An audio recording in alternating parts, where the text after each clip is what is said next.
Hi, everybody. I'm Garrett. These are my friends. Hi, I'm Mkenna. Hi, I'm Morgan. And this is our 180 episode on the War on Trust. 1, 2, 3, Can we say I'm Tom Cruise from? Someone bring No, the just Tom Cruise. I'm sorry. Oh, dang. I'm Tom Cruise. Thank you guys for watching this. Let me do my thing. Let me do my thing. All right, and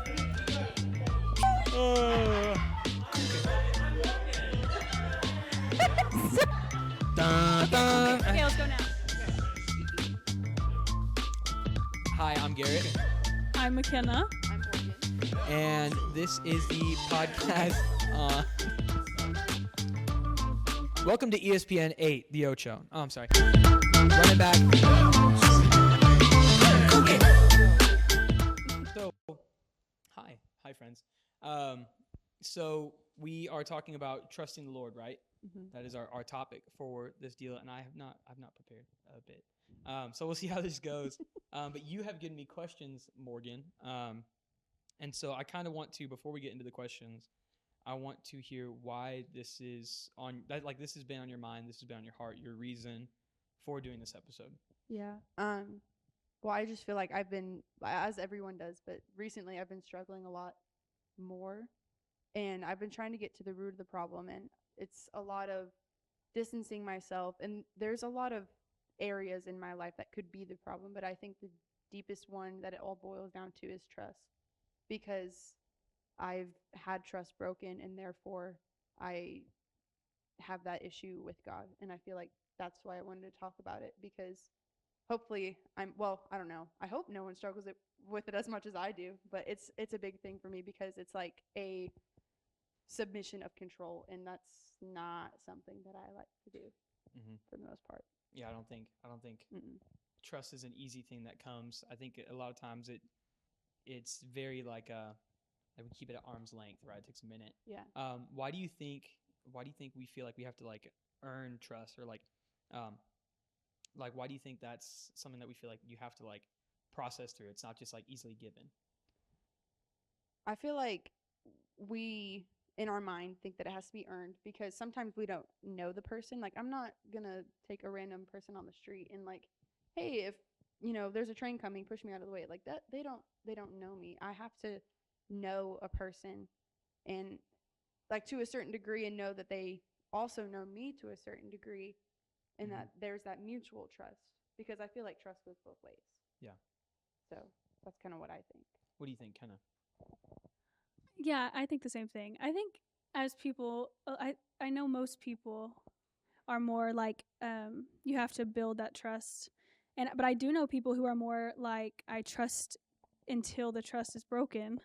I do know people like that, and I was thinking about that, and I may be kind of that way. Like if I were to get a new friend and we're hitting it off and we love each other, I think I'm probably more I trust you until you go share my secrets. I'm like, oh well, I'm not gonna trust you again. Yeah. So I would say I'm that way, but then like benefit of the doubt. yeah, and then I was thinking about if I'm that way with people, why am I not that way with God? Like that doesn't make any sense. So I was thinking about that today, and I would think it's interesting for both sides, because you would think even the people that trust easily would put their trust in the Lord, but I can say that it's not that easy all the time. Yeah, I feel like I find myself like a weird skeptic and also like receiver of everybody. Like I'm like 50-50, to where like I'll be like, yeah, I'll trust a person like 100%, but then like there'll be moments where I'm like, I don't trust them at all. And I feel like, for the most part, I would say I am a trusting person. You would have to do something wrong to me. You would have to wrong me for me to be like, I don't trust you anymore. Like right off the bat, I'm pretty good. I'm not just, gonna like follow somebody into a van, for like free candy or whatever. But with God, like, I'm an easy person to trust in others. But then when it comes to God, like you were saying, like I definitely, I say I trust him, right? But my actions don't go with what I say, right? I think I trust him. But then I find myself like in the middle of the day, like, screaming and freaking out and being like, everything's wrong. And I'm like, well, I'm not trusting him, That was me getting ready for this. So why do you think, or no, actually, let me back it up. So we feel like trust needs to be earned. I think we've established that, right? Trust is like an earned thing. Have we ever held God to that same standard? I think we've kind of answered that to a degree. But like, have you ever held him to the standard of like he has to earn your trust? Short answer, yes. Short answer, yes. Long answer, Long answer. it was many, many moons ago. Well, I mean, I was just saying, I don't think anyone would say, if you were to ask that casually, like, Yeah. no, I'm not going to make God earn my trust or whatever. Yeah. But I feel like it's very much like once we see God move, once we see, you know, if you feel like the Lord's calling you in this direction and you go that direction and then he proves to be faithful, then we're like, okay, I trust you a little more because, you know, you came through or whatever the case may be. But that just totally takes away trust in general and faith because, I mean, we should know that God's going to do what he says he's going to do. We shouldn't have to get him to prove it in that sense, I guess. Yeah. I agree with that, but it's funny that you say that because you're just saying like how God like performs these miracles and delivers, and we should automatically. But even way back then when God delivered them from Egypt, the Israelites, For context, I literally forgot. Those people, you should know. It was the Mongolians, actually. It wasn't the Israelites.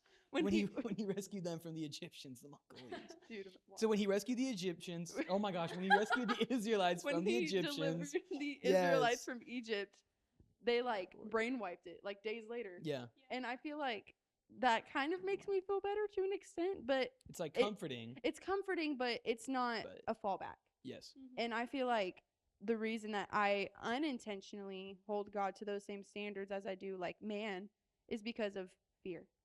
Because I've been wrong before. But God isn't people. Like God isn't people. I like that. God isn't a normal person. He's not like there's this verse in Romans 5. And it says, "This hope will not disappoint us because God's love has been poured out in our hearts through the Holy Spirit who is given to us." That's CSB. That was, which verse was that? Romans 5. 5:5. 5:5. That was Christian Standard, so I don't know what it translates to in NLT, but I mean, we can look it up. Yeah, I really find it real quick? like that. Well, it's not NLT. Well, no, I don't care. Is yours CSB? Mine's ESV. Ooh. English Standard Version. English Standard Version. I don't actually recommend it at all. I think ESV is wonderful. I think NLT is wonderful. I think NIV is wonderful. King James 5:5? is thus wonderful. Let me see. I think as you're looking for that, I got it. You got it? Yeah. Never mind. Mine says, "And hope does not put us to shame because God's love has been poured into our hearts through the Holy Spirit who has been given to us." That's good. That's such a hopeful verse. It is. I think as you were talking about like your two deals, I was thinking of have you ever gone up to like a stray dog, or like have you ever gotten a dog at like a pound? Follow me here. We are the stray dog. So like you get to like this dog, right, that's been through things, has been beaten, has been dealt with, whatever. They're sweet. They're the sweetest dogs ever. They're like the most loyal dogs in the world. But yet like when you first meet them, they're like scared. Like they're backing up. They may bite, they may not, but they don't want you near them. And it takes time of you just like showing your presence is peaceful, showing your presence is loving and for their betterment. Like those videos of people who find like the stray dogs on the side of the road and then like they end up rescuing like 1,000 of them or whatever. It's an exaggeration. But I think that's a similar way of our brokenness, our hurt has caused us to be leery, which definitely is not fair to God. I don't know. I think you would agree that it's not fair to him. But however, he is very patient. I think Exodus talks about, oh my goodness, Exodus and Psalms talks about like the Lord's characteristics, right? He is gentle. He is patient, right? He is faithful. He forgives wrongdoing. I'll find it so I can quote it better. But he's all those wonderful, peaceful things to hurt stray dogs like us. And I hate calling ourselves stray dogs. No, but it makes sense. But yeah, I don't know. I don't know if that resonates with you guys. It does, because like in my notes earlier, I wrote down that it was out of fear that I hold God to that same standard, but it's also, like you said in the very beginning when we first started, that it's like a defense mechanism of like keeping everyone's at like arm's reach. But in doing that, you also subject yourself to more harm spiritually, because you alienate yourself. and you make yourself alone, and that's when you're the most vulnerable. And it doesn't even have to be from your family or like mostly what I've noticed is I don't go to 180 events that much because I feel like 180 is our group. Obviously, Yes, our events our are group. wonderful. They are, but I've just been so like fearful Mm-hmm. of which no one in here would do anything like that. And I know that. It's just the underlying the past that's also not fair to hold other people to the sins of like other people who have hurt me. Like that's also not fair to anyone. It's just stumping my growth altogether, keeping everyone at arm's reach. That's Mhm. just it's just not good at all. Yeah, I would say, and you taking it back to like the root being you not trusting the Lord, and also like it's fear. I had a similar experience where I was just anxious and just in shambles, and the Lord basically told me the same thing He told you, like it's because you don't trust me. I was stressed about my future. I was anxious about my life, and He was just like, you don't trust that I'm going to provide. And my root, I realized, was just, I mean, it sounds awful to say, but just like control and pride, just like selfishness almost. And sure, fear, obviously, because I was anxious. But I think that's one of the main reasons why we don't trust the Lord. And once again, I don't think anyone would say this, but we think our plan is better than His. And if not better, we think our plan will do. But even with that said, like we would never say, oh yeah, my plan's better than God's. But so often we choose our plan, and we're going to naturally choose what we think is better. So it makes me say, like, yeah, we think our plan is better than the Lord's. And so when I started thinking about that, I'm like, no, I know God's plan is better. And then I'm like, well, then why am I not trusting Him? Why am I not choosing? It's because, like, I'd rather do it this way. Like, why are the actions not lining up with the words? Yes. Yeah. Where's the disconnect? Yes. And I think a lot of times it's because we're forgetful. Like you said, the Israelites, not the Mongolians. The Israelites had, like, brain wipes. And, like, we have that all too often. And so the next part, I think, is once we learn His character and we can remind ourselves of His character, it helps. Yeah. And so that verse, because I was looking up the verse, not just texting people. It's in Exodus 34. This is God talking to Moses. It's a really wonderful story. But Exodus 34, I'll start in verse 6, I believe. It says, this is Lord declaring what His name is. He said, Yahweh, the Lord, the God of compassion and mercy. I am slow to anger and filled with unfailing love and faithfulness. I lavish unfailing love to 1,000 generations. I forgive iniquity, rebellion, and sin, but I do not excuse the guilty. And so I think it's good to remember His character, right? That He is faithful, that He is loving, He is slow to anger, He is compassionate and merciful, and that He forgives, right? And there's another, I think it's in the Psalms where it says He loves to forgive. He's slow in anger because He wants to forgive us. And so once we start to learn, which a lot of this, like you could be like, well, just trust in the Lord, have a good evening. But it's as simple as that, and also extremely difficult. I say simple because it's not a whole lot, but it's not easy. It's simple. It's not easy. And so I think the foundation of trusting in Him is learning who He is.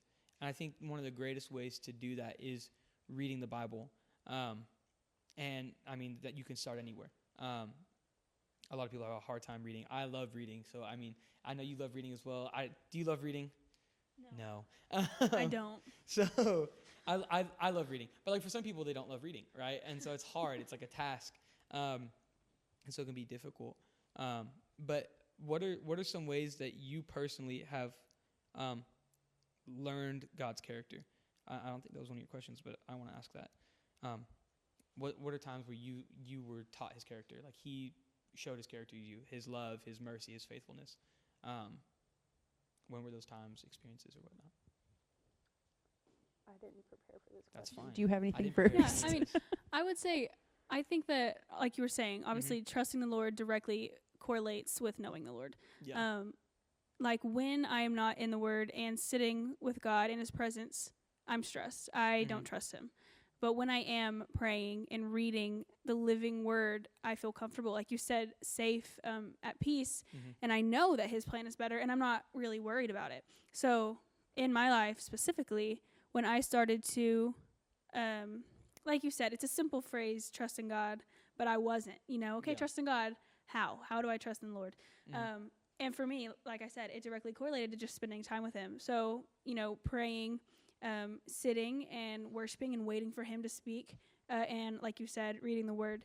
And the more I did that, the more I began to trust him because I knew who he is. I knew his character. So I knew, where he'd lead me to. I knew what he wanted for me. I trusted that because I know who he is. I know he's going to provide. I know he loves and forgives. And kind of like the stray dog, like, I felt like comfortable at peace. Like that's my owner, but before I felt like a stray and maybe was a little like this, but now when you sit in his presence, you know him and you trust him because he's your Lord, your Savior.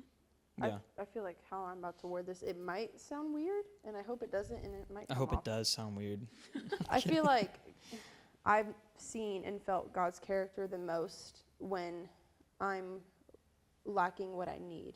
Like, as I'm going to use this example, and I love my dad. I love my dad to pieces, but I love your dad too. He's my uncle, by the way, so it's not weird. He's my uncle. There's things that he lacks that I need on a daily basis, and I can't get that from him.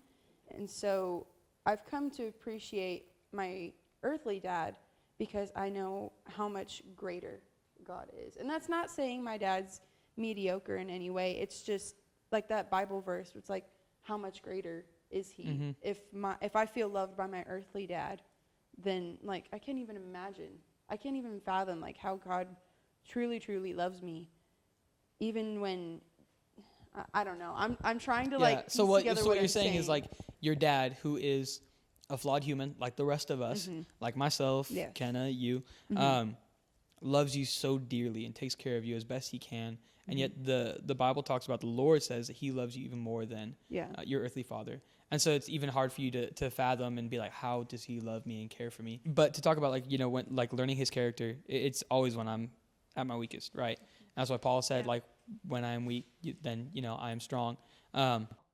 So where I want to start to land the plane. But my thing is, I'm thinking, I think of like the woman at the well, not the woman at the well. My Lord, help me. The woman with the issue of blood. There's a story in there, and I forget where it is. It's in the Gospels, obviously. There's this woman who she has an issue of blood. She can't be within the people. There's a whole issue with the law. She has to be outside the camp, outside the city. And so she hears that Jesus is in town. She's like, this is the guy who can heal me. She had put her trust in every kind of medical aid, everything else, and it just made it worse. And so she's like, this is it. Like, I have no other hope, no other trust in anything. And so what was her punishment, she couldn't be in proximity to people, turned to be her salvation. The proximity to Jesus is what brought healing to her. She didn't even Jesus didn't reach out and touch her. She touched Jesus, and she just touched the hem of his cloth, right? Like the hem of his shirt. And instantly she was healed.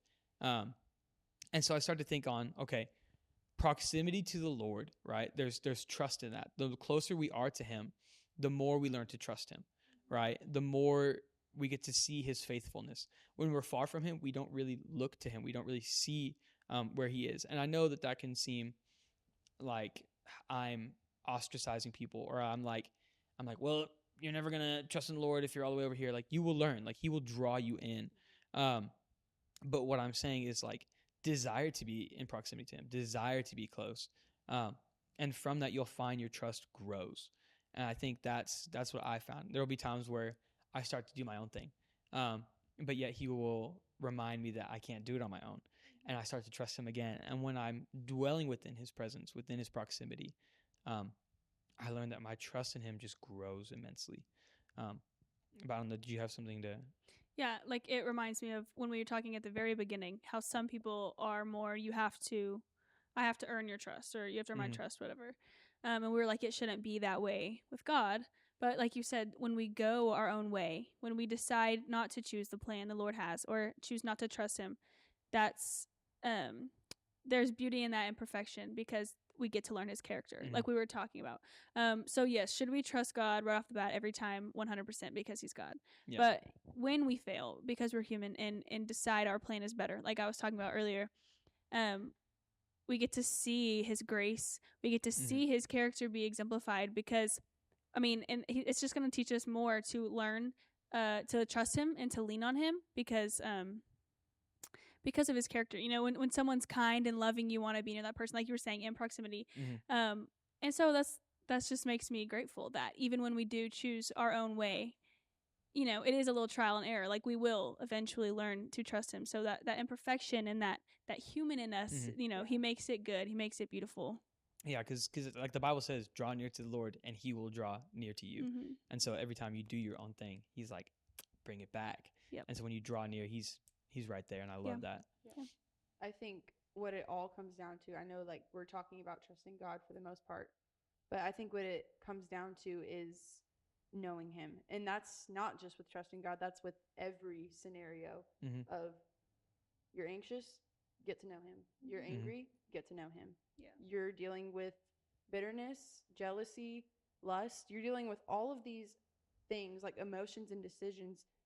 The root of it is knowing him. And I feel like that's the takeaway point is to know him. Yeah. Yeah, I love how, like, if you have a paper Bible, hard copy Bible, like at the back, it has like all those things of like anger, love, like it has everything listed out so you can find verses. And then Google, gotta love, you know, pass to Google. Because you can look up like, I'm angry today. What Bible verses can help me with my anger so I won't stomp the floorboards? And it'll give you those things. And so I think, you know, for the people who know how to search in the Bible, they can go to it quickly. But for those who don't like to read, you know, there's that opportunity to be led, to be helped. And I think also another part is to trust God more. You must surround yourself with believers. I think that's an important thing that we haven't touched on. Community. Yeah. If you don't have community and you're isolated, you start to doubt a lot of things. Just like when you're in a relationship with somebody, if you are far away from them and there is an argument, which I'm sure you can attest to, you've been in this scenario, and there's like some sort of like misunderstanding and you are far from each other, it blows up. But when you're close together, there's like harmony together. There's quick. Things are worked through. And so when you are isolated, when you are away from the body, you can be easily distorted in your thinking and think, oh, God's not worth trusting. Oh, I can't do this because I'm freaking out and all this stuff. Like when you are with people who are Christians, who love you, who are seeking the Lord, they will help remind you that God is worth trusting. Yeah. I think you can both agree and attest to that. Yeah. Yeah. For sure. For sure. For sure. And I also want to say I love reading my Bible. She loves reading her Bible. Just any other reading is not for me. But I love reading my Bible stuff. Yeah. I trust that. Please trust me. If you get to know me. So did you get to the part in Exodus about the Mongolians? Did you get there yet? It's actually my favorite part of the whole Bible. My favorite book is Second Jesus. That's after First Jesus and before First and Second Opinions. People are going to watch this who don't know their Bible very well and be like, I can't find well, I read somewhere about the Mongolians. No, that's just Garrett. No, that was... Oh, wait, no. That was Morgan. No, I just didn't know. And Garrett just filled it in and made it better. Yes, my favorite book, the book of Eeny, Meeny, Miny, Mo. So trust God. For the love of the Lord, trust the Lord. Yes. He is faithful. He proves faithful. I'm going to read that verse again. Exodus 34. This is going to be the end. Exodus 34, verse 6. The Lord passed in front of Moses, calling out, Yahweh, the Lord, the God of compassion and mercy.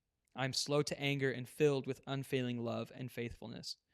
I lavish unfailing love to 1,000 generations, and I forgive iniquity, rebellion, and sin.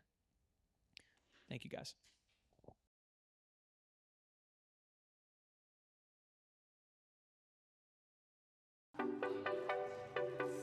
Hi, guys. I am Omar. This is my buddy Maddox. Welcome to the after show. This is the 180 after show. Okay. So in the after show, we're just gonna put our thoughts into this, not go into too much detail. So, Maddox, go first. I can say I agree with resonate with Garrett. That's the right word. Today at work, like, I've been like, I like mow a bunch, and I like run into trees like a lot, and the mower like bounces, and like it sounds stupid, but it like genuinely makes me mad. Like today was like, it was bad, Back pain. horrible. Everything, pain, everything yes. hurts. I'm getting grass all over me. I'm hitting potholes. I had to go change the blade 10,000 times. 10,000 times. It's annoying. But like, it's hard to trust them. It was hard to trust him, and it's been hard to trust him. Trust in him. And stuff like that just adds on to it. Wait, why are you laughing? Why are you laughing? There's nothing going on yet. I haven't even spoken. This is real too. No, it's real. It's annoying, and like, I don't know. That's what I was like. I was literally like, God, what do I do? Like, how can I like over like stupid stuff, like bouncing, and like I'll hit a tree. And I would hit a tree, and like my hat, my glasses, and my headphones would fall off, and all like, and it's like I'm listening to worship music like the whole time, and I'm like, I just want to like turn it off and just like rage, and it's like so aggravating. But like that's been like really like all last week. I don't know, it's just been hard to trust him. But now, after hearing this, Morgan, Garrett, Mkenna, helps a lot. A lot. The war on trust is a real thing. Very real. What are your thoughts? That was great. Good job, Kenna, Garrett, and Morgan. Wow. Hi, Dev. All right. What are some ways you've trusted the Lord? What are some examples? What do you have? Sorry, I'm nervous. Oh my gosh. Well, like over a year ago, like my relationship with the Lord wasn't like the best, and I just felt like I couldn't go to anyone. And then one night I broke down in my car because I was pregnant, and I just didn't really know like what I was gonna do. And then I put on a worship song, and then I just broke down, and I was like, God, like I give it all to you. Like I don't really know what's gonna go on with my life and everything, but like I just trust you. And then here I am today, and here with all these great people who have helped me so much and just helped me a lot through like my walk with the Lord and stuff, and I'm just so grateful that I'm where I am today. Jesus is the way, the truth, and the life.